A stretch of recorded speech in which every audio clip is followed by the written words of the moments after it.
Hi, I'm Amy Wolf with VUCast. One of the U.S. military's most powerful leaders came to Vanderbilt. Four-star General David Petraeus, head of the U.S. Central Command, talked openly with law professor Mike Newton about the continuing conflicts in Iraq and Afghanistan. But he started with a nod to Vanderbilt. Heard you're speaking at Vanderbilt, he said. You can use big words there. By the way, I wrote down, by the way, Chancellor, about that job offer that you made. You know, a guy in my line of work never knows when he might. Little job security is a good thing. The night may have started with a laugh, but then General David Petraeus, who commands tens of thousands of troops in the most volatile countries in the world, turned his discussion to the wars in Iraq and Afghanistan. Petraeus answered a series of candid questions submitted by people, including students and soldiers' families. You know, people ask me constantly, are you optimistic, are you pessimistic? And my response is that I'm realistic. And the reality is that Iraq has been hard, it's going to stay hard, and it is hard all the time. One question, why are we still in Afghanistan? And I said, you know, with all due respect, Mr. Secretary, I think Afghanistan is going to be the longest campaign in the long war, the term that we used at that time. And I think that sadly has proven to be correct. But let us not forget why we are there.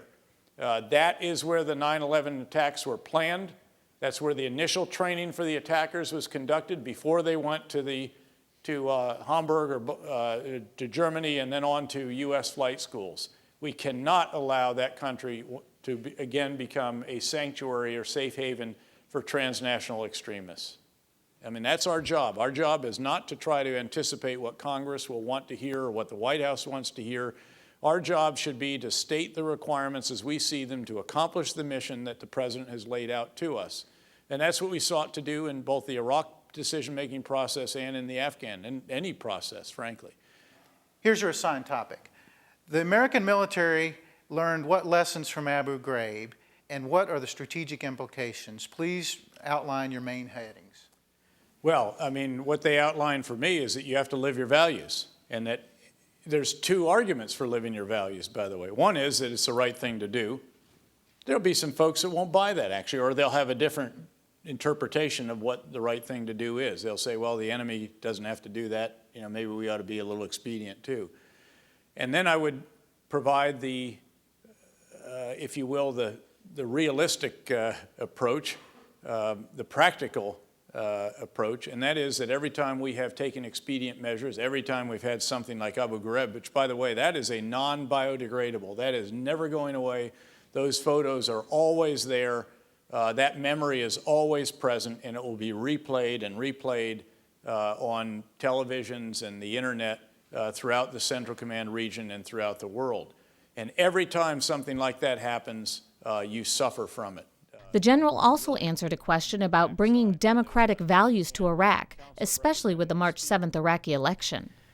We sometimes jokingly say that what we're seeing there now is Iraqracy. You know, it's not Western democracy, but it is functioning. And frankly, there is a government that is broadly representative of the people. It is broadly responsive to them. Certain interest groups get a little bit more attention. I know that's a foreign concept in our country, but with respect. But again, there's, you know, it is functioning now. He touched on the hot-button issue of how the U.S. can help Iraq without taking away their sovereignty.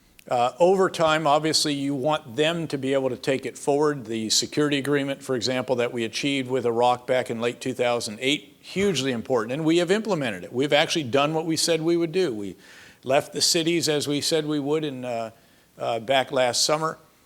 We will change the mission at the end of August. We pretty certain, by golly, we'll get down to that 50,000 or so that is part of the policy. We think that's doable, and so on.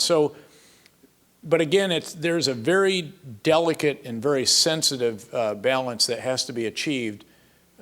And of course, they're very jealous of their sovereignty. In fact, perhaps hypersensitive to that, given that we have occupied their country. And no matter how, you know, beneficent we think we are, people don't like foreign troops on their soil.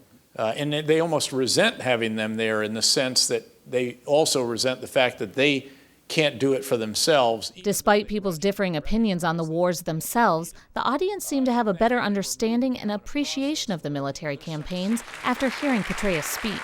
To hear it straight from him it makes me more proud to be an American. I have to be honest. I bought into the whole concept a lot more than I ever did hearing about it on the news. I think that he was able to handle all this procedure without showing his politics.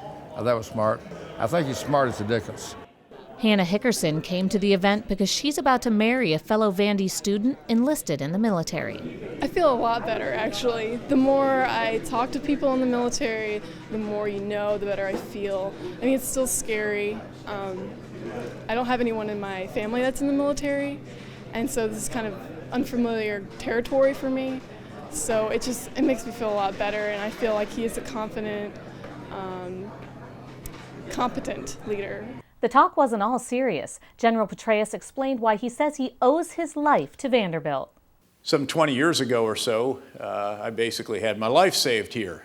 We were out on a range. I was a young battalion commander at that time in the Great 101st Airborne Division. We were out on a big aggressive maneuver live fire exercise. One of our great troopers knocked out a bunker with a grenade. He went in, came spinning around, and he tripped very hard, fell, literally knocked himself out for a moment. As he did, we think he squeezed off a round, and that round happened to go through my chest.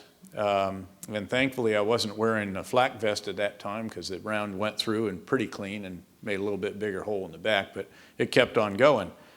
And, you know, I've told over the years that it took enormous skill and instant reflexes to dive in front of my boss to take the round for him, but nobody quite bought that. But I was standing next to General Keane at the time. That is a fact. And there's a little bit of mythology that's built up over the years, you know, something about me piloting my own medevac aircraft down to Vanderbilt. I was, you know, tell them steer left, steer right, but no, actually I was just trying to stay alive. And, you know, it's also not true. I didn't actually perform the surgery myself either. In fact, it was done by, as some of you may know, by Dr. Bill Frist. At that time, he was still just a thoracic surgeon, highly successful, leading thoracic surgeon in the United States. And thankfully, he was in the area. They called him in. It was a Saturday. He came in and started, you know, civilian doctors want to talk to you. I don't know what this is all about. In the military, you know, you sort of put your hands in the experts and you say, let's get on with it. So anyway, I'm laying flat on my back and I'm not breathing all that well because I got a hole in my lung. And he's asking, you know, well, do you have any questions about the procedure? I said, heck no, let's get on with it. He said, well, you know, are you sure you don't have any questions? By the way, this is after I'd had to give him my insurance information or something. Well, you know, when you get your life saved at a place, you feel a little bit indebted to them. And I think we are a great university. I don't think it's any surprise that a great leader wanted to come to a great university and talk about leadership in our nation. You can hear more about the General's life-saving experience and watch the entire conversation between Petraeus and Mike Newton on vanderbilt.edu/news and youtube.com/Vanderbilt. For VUCast, I'm Amy Wolf.